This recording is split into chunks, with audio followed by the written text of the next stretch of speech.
শিলিগুড়ি মহকুমার জ্যোতিনগরে একটি বাড়িতে লক্ষাধিক টাকার সোনা অলংকার ও নগদ টাকার চুরির ঘটনায় ব্যাপক চাঞ্চল্য ছড়ালো। শিলিগুড়ি মহকুমা পরিষদের অন্তর্গত ফাঁসিদেহ ব্লকের জ্যোতিনগরে একটি বাড়িতে লক্ষাধিক টাকার সোনা অলংকার ও নগদ টাকার চুরির ঘটনায় ব্যাপক চাঞ্চল্য ছড়ালো গোটা এলাকায়। জানা গিয়েছে গতকাল অর্থাৎ রবিবার ওই বাড়ির প্রত্যেকেই সদস্য দোল উৎসব উপলক্ষে কোনো রাজ্যে গিয়েছিল। তারপর তাদের মধ্যে এক সদস্য কোনো কারণে গতকাল রাতেই বাড়ি ফেরেন। বাড়ি ফিরতেই ঘরের ভেতর ঢুকে দেখতে পান যে সমস্ত জিনিস ওলট পালট অবস্থায় রয়েছে।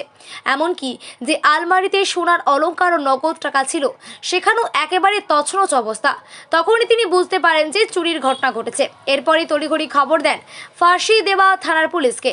ঘটনার খবর পেয়ে ঘটনাস্থলে ছুটে যায় ফাঁসি দেওয়া থানার পুলিশ। অপরদিকে এই ঘটনায় চাউর হতেই গোটা এলাকায় একেবারে চাঞ্চল্য ছড়িয়ে পড়ে।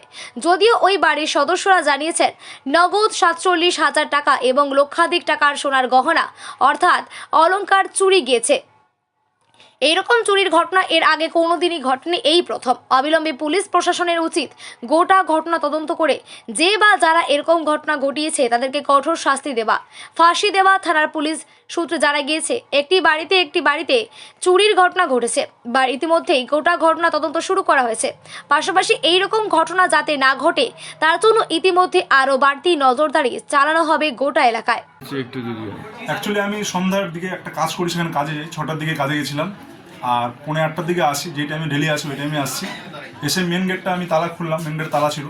তারপর আসলাম আমি আমার রুমের গেট খুলে দেখি, মানে খুলিনি, তালাটাই নেই আর কি। মেন রুমের গেটের তালাটা নেই, আর এখানে কাপড় চাপড় পুরো ফালানো টালানো। আর আমার মার কিছু টাকা এখানে ছিল, ক্যাশ টাকা ছিল 47,000 টাকার মতো। আর সোনা টোনাগুলো ছিল, ওগুলো একদম কিছুই নেই।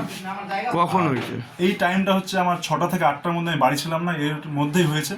এক্সাক্ট টাইম এখন কখন কি মনে করছেন কারা করেছে, বা আপনাদের কোনো শত্রু বা আগেতে কোনো কিছু? না, তেমনভাবে আমি কাউকে মানে আন্দাজা করতেই পারবো না, কারণ এটা চুরি ব্যাপার যেহেতু। আর কারা করবে এখন কি করে বুঝবো আমি? প্রশাসনকে বা কাউকে জানিয়েছে? প্রশাসন এসেছিল, পুলিশ থেকে লোক এসে এখানে আমার বাড়িতে একটু সাইডে সিসিটিভি ক্যামেরা আছে, ওখানে ক্যামেরার কিছু ফুটেজের জন্য নিয়ে গেল বক্সটা। এখন ওরা ওটা দেখবে, দেখার পরে যদি কিছু জানায় তারপরে জানা যাবে। কি মনে হচ্ছে যে আগে থেকে কি প্ল্যানিং করে? হ্যাঁ, আমার তো পুরোপুরি আমি ডিটেলসে বলবো যে আমার এই চুরিটা করেছে সে ডিটেলস পুরোপুরি জানে। কেন জানে না? আমি ডেলি যেই টাইমে কাজে যাই সেই টাইমটাই ওরা কেন আসলো নিশ্চয়ই জানে। আর আমার ওই সাইডে আরেকটা রুম আছে, ওই রুমে সিসিটিভি আছে সামনে লাগানো, সেই বাড়িতে আবার যায়নি। তার মানে ব্যাপারটা পুরো বোঝা যাচ্ছে যে যেই করুক পুরো ডিটেলস আমার বাড়ি সব কিছু জানে। আমি কখন কাজে যাই, আমার বাড়িতে কেউ নেই, সবাই অনুষ্ঠানে গেছে একটা কলকাতাতে, আমি একাই বাড়িতে আছি। তো এই জিনিসগুলো তারা সবই জানে, এই কারণেই জানে তারা আমার হয়তো ক্লোজই কেউ হবে। মানে কত টাকা খোয়া গিয়েছে বা কত টাকা আমি মার কাছে একটু আগে ফোন করলাম, মা বাড়িতে ছিল না। মার নিজের 47,000 টাকা ছিল নিজের পার্সোনাল সেভিং। আর আমার বৌদি যে আছে, আমার বৌদি আমার রুমেই আমার সুকেসে রাখে দুটো কানের সোনার, বোধ হয় আর কিছু গলার ফলার হবে। কত টাকা হতে পারে তো আনুমানিক কত হতে পারে, 1.5-2 লাখের মতো সোনাটা হতে পারে। আর ক্যাশ ছিল 47,000 টাকার মতো এরকম।